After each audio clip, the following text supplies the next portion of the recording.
الشيطان الرجيم. بسم الله الرحمن الرحيم.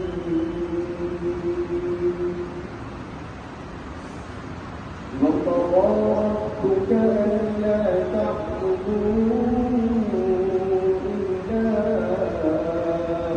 إياه وبالوالدين إحسانا إما يبلغن عندك الكبر أحدهما أو كلاهما فلا تقل